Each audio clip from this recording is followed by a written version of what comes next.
अस्सलामुअलैकुम दोस्तों, AH smart classes में आपका स्वागत है। आप देख रहे हैं एएच स्मार्ट क्लासेस और मैं मोहम्मद अमानतुल्लाह रहमानी। तो आज का क्लास जो है क्लास 10th का उर्दू चैप्टर नंबर 9, जिसका नाम है हिंदुस्तानी आयन के मेमार। इसके मुसन्निफ कोई नहीं। इसके बाद इस चैप्टर में हम लोग डॉक्टर भीमराव अंबेडकर के बारे में सभी क्वेश्चन आंसर एक ही वीडियो में कवर करेंगे। पहले आपका ऑब्जेक्टिव रहेगा 1 नंबर वाला जो इंपॉर्टेंट क्वेश्चन है, और उसके बाद 2 नंबर वाला सब्जेक्टिव क्वेश्चन रहेगा, और फिर 5 नंबर वाला इंपॉर्टेंट क्वेश्चन जो रहेगा वो हम कराएंगे इसी वीडियो में। आप लोग वीडियो में बने रहे। अगर आपको वीडियो अच्छा लगेगा तो आप अपने दोस्तों को शेयर कीजिएगा।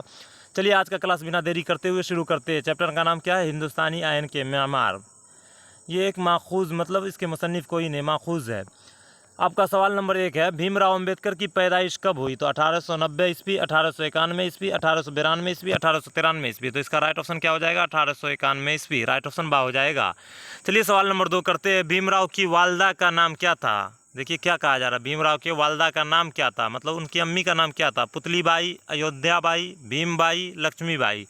तो इसका राइट ऑप्शन क्या हो जाएगा? भीमबाई। राइट ऑप्शन जिम हो जाएगा। चलिए सवाल नंबर 3 करते हैं। भीमराव अंबेडकर के वालिद फौज के किस ओहदे से रिटायर हुए? भीमराव अंबेडकर के वालिद जो थे, मतलब पिताजी, फौज के किस ओहदे से रिटायर हुए थे?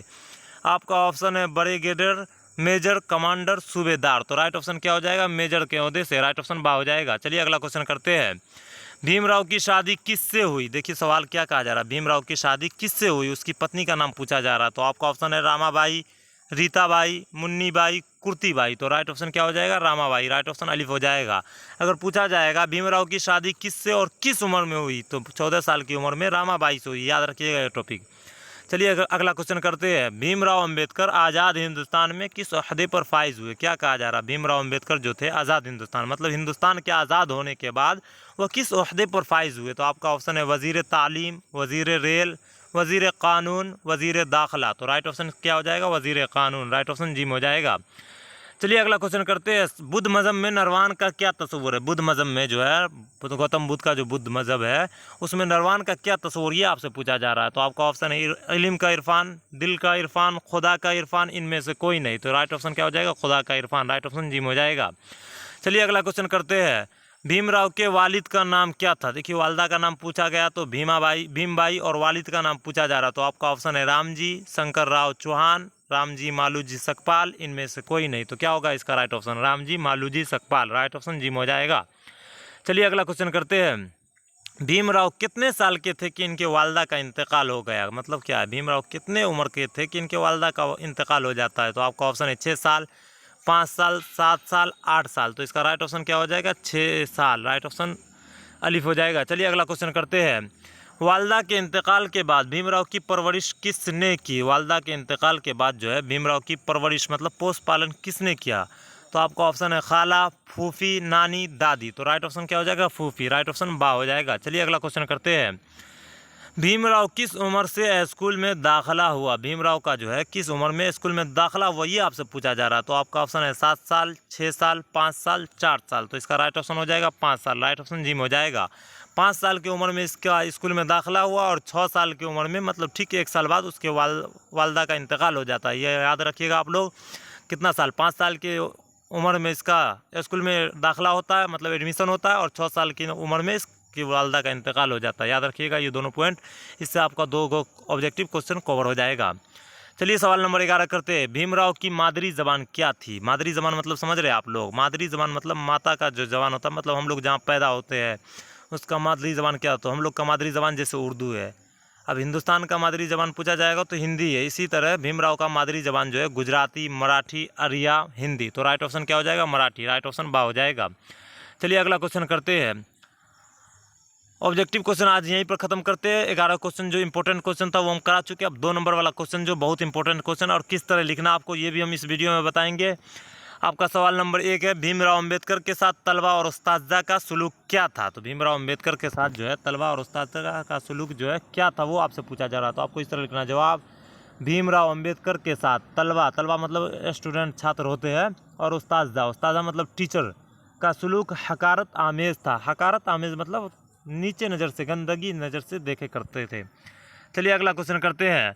भीमराव की शादी किस उम्र में और किससे हुई? देखिए वो क्वेश्चन हम लोग ऑब्जेक्टिव में बताए थे। भीमराव की शादी किस उम्र में और किससे हुई? तो आपको इस तरह लिखना जवाब। भीमराव की शादी 14 साल की उम्र में रामाबाई नाम की लड़की से हुई थी। इस तरह आप लोग लिख दीजिएगा। चलिए अगला क्वेश्चन करते हैं। भीमराव की पैदाइश कब और कहाँ हुई? तो देखिए भीमराव की पैदाइश कब और कहाँ हुई ये आपसे पूछा जा रहा है, तो आपको इस तरह लिखना जवाब। भीमराव अंबेडकर की पैदाइश 1891 ईस्वी में सूबा महाराष्ट्र के महू सेंट्रल इंडिया में हुई। सूबा मतलब राज्य जो है महाराष्ट्र राज्य के महू सेंट्रल इंडिया में हुई थी, याद रखिएगा आप लोग। चलिए अगला क्वेश्चन करते हैं। भीमराव अंबेडकर के वालिदैन का नाम लिखिए। वालिदैन मतलब क्या होता है? माँ और बाप दोनों। तो आपको इस तरह लिखना जवाब। भीमराव अंबेडकर के वालिदैन के नाम भीमबाई और वालिद का नाम रामजी मालूजी सकपाल। इस तरह आप लोग लिख दीजिएगा, यहाँ पर वालिद का नाम लिखना छूट गया है। चलिए अगला क्वेश्चन करते हैं। भीमराव अंबेडकर बीए करने के लिए किस कॉलेज में दाखिला लिया? भीमराव अंबेडकर जो थे बीए करने के लिए किस कॉलेज में एडमिशन लिया था, ये आपसे पूछा जा रहा था। आपको इस तरह लिखना जवाब। भीमराव अंबेडकर बीए करने के लिए एल्फिंस्टन कॉलेज में दाखिला लिया। एल्फिंस्टन जो है यहाँ पर लिखने में नहीं हो रहा था, मोबाइल में टाइपिंग नहीं हो पा रहा था, इसलिए थोड़ा सा गलती हो गया। आप लोग आराम से किताब से देखकर लिख लीजिएगा, एल्फिंस्टन कॉलेज में दाखिला लिया, इस तरह आप लोग लिख लीजिएगा। चलिए सवाल नंबर 6 करते हैं। बुद्ध मज़हब में निर्वाण का क्या तस्वुर है? तो बुद्ध मज़हब में निर्वाण का तस्वुर, निर्वाण का मतलब होता है खुदा की ज़ात का इरफान हासिल करना, मतलब अपना फेमस होना, इसी तरह होता है। चलिए अगला क्वेश्चन करते हैं। भीमराव अंबेडकर के वालिद का नाम क्या है? तो भीमराव अंबेडकर का वालिद का नाम क्या आप लोग को पता है? जवाब इस तरह आप लोग लिखिएगा जवाब। भीमराव अंबेडकर के वालिद का नाम रामजी मालूजी सकपाल है। देखिए कोई दिक्कत है? अब 5 नंबर वाला जो क्वेश्चन इंपॉर्टेंट क्वेश्चन है, ये क्वेश्चन आप लोग के एग्जाम में पूछा जाए या ना पूछा जाए उससे कोई बहस नहीं है। अगर आप लोग ये क्वेश्चन समझ लीजिएगा तो आपका एक ऑब्जेक्टिव क्वेश्चन बन जाएगा। तो सवाल नंबर 1 शुरू करते हैं। स्कूल में भीमराव के साथ तलबा और उस्ताद का क्या सलूक था? मतलब क्या कहा जा रहा है, स्कूल में भीमराव के साथ तलबा मतलब स्टूडेंट और उस्ताद जो टीचर का सलूक कैसा था, वो आप लोग को लिखने के लिए कहा जा रहा है। तो आपको इस तरह लिखना जवाब। बम्बई के एल्फिंस्टन हाई स्कूल में भीमराव अंबेडकर पढ़ते थे। कहाँ? तो बम्बई के एल्फिंस्टन हाई स्कूल में भीमराव अंबेडकर जो है पढ़ते थे। इस स्कूल का माहौल भीमराव के लिए पुरसुकून ना था, मतलब उस स्कूल का माहौल जो है भीमराव के लिए अच्छा नहीं था, बहुत मतलब परेशानियों में गुजरना पड़ता था। ये जो स्कूल है ये सरकारी सरपरस्ती में चलने वाला स्कूल था। ये जो स्कूल है सरकारी सरपरस्तियों में चलने वाला था। इसके बावजूद यहाँ भी भीमराव के साथ जात पात का भेदभाव किया जाता था। मतलब क्या, सरकारी स्कूल था फिर भी भीमराव के साथ जात पात का भेद किया जाता था कि वो छोटा जात का है, उसको मतलब छोटा निगाह से देखा जाता था। सिर्फ स्कूल के तलबा ही उन्हें हकारत और नफ़रत की निगाह से नहीं देखते थे, बल्कि स्कूल का उस्ताद मतलब टीचर का सलूक भी भीमराव के साथ नफ़रत और हकारत का था। मतलब क्या कहा जा रहा है, सिर्फ स्कूल का जो स्टूडेंट सब लोग होते हैं तलबा, सिर्फ उसका ही नहीं बल्कि उस्ताद जो होते हैं टीचर, उसका भी सलूक जो है बहुत गंदा था। चलिए सवाल नंबर 2 करते हैं। भीमराव का ख़ानदान बम्बई जाकर क्यों बस गया? देखिए क्या कहा जा रहा है, भीमराव का ख़ानदान जो था वो बम्बई जाकर क्यों बस गया। अगर आप लोग कहानी पढ़े होंगे तो आप लोग अपने हिसाब से भी लिख सकते हैं। अगर आप लोग कहानी नहीं पढ़े होंगे तो आपको इस तरह लिखना है जवाब। भीमराव अंबेडकर किस तरह लिखना है? भीमराव के वालिद रामजी सतारा के एक फ़ौजी स्कूल में मास्टर थे। भीमराव के वालिद जो है रामू जी सतारा के एक फ़ौजी स्कूल में मास्टर थे, जहाँ चंद सालों के बाद रामू जी की सतारा की नौकरी ख़त्म हो गई। मतलब रामू जी थे, रामजी मालूजी सकपाल जो है उसको रामू जी भी कहा जाता है। सतारा के एक फ़ौजी स्कूल में मास्टर थे, फ़ौजी स्कूल में मतलब फ़ौजी को ट्रेनिंग दिया करते थे, जहाँ चंद सालों मतलब कुछ सालों के बाद रामू जी की सतारा की नौकरी ख़त्म हो गई। तो इन्होंने सतारा को छोड़ देने का इरादा कर लिया और तय हुआ कि बम्बई जाकर सुकूनत इख्तियार किया जाए। और मतलब क्या, नौकरी जब ख़त्म हो गया तो उसने इरादा किया सतारा को छोड़ दिया जाए और बम्बई जाकर सुकून की ज़िंदगी इख्तियार किया जाए। चुनांचे रामू जी ने मतलब रामजी सकपाल जो है अपने पूरे ख़ानदान के साथ बम्बई मुंतकिल हो गए, मतलब बम्बई चले गए। आप लोग का क्वेश्चन समझ में आ गया होगा। चलिए क्वेश्चन नंबर 3 करते हैं।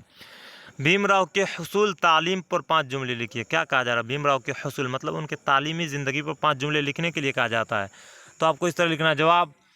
1912 ईस्वी में भीमराव अंबेडकर एल्फिंस्टन कॉलेज से बीए पास किया। क्या कितना ईस्वी में? देखिए याद रखने वाला टॉपिक है। 1912 ईस्वी में भीमराव अंबेडकर जो थे एल्फिंस्टन कॉलेज से बीए पास किया।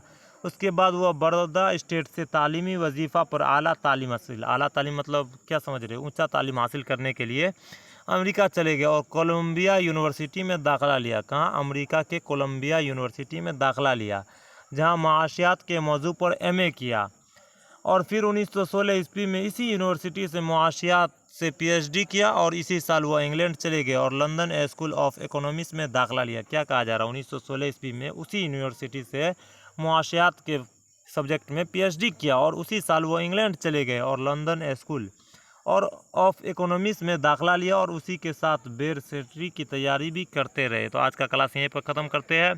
अगर आप लोग को वीडियो अच्छा लगा तो चैनल को सब्सक्राइब कीजिए और वीडियो को लाइक कीजिए और ज़्यादा से ज़्यादा इस वीडियो को शेयर कीजिए। चलिए मिलते हैं अगले वीडियो में। अस्सलाम वालेकुम।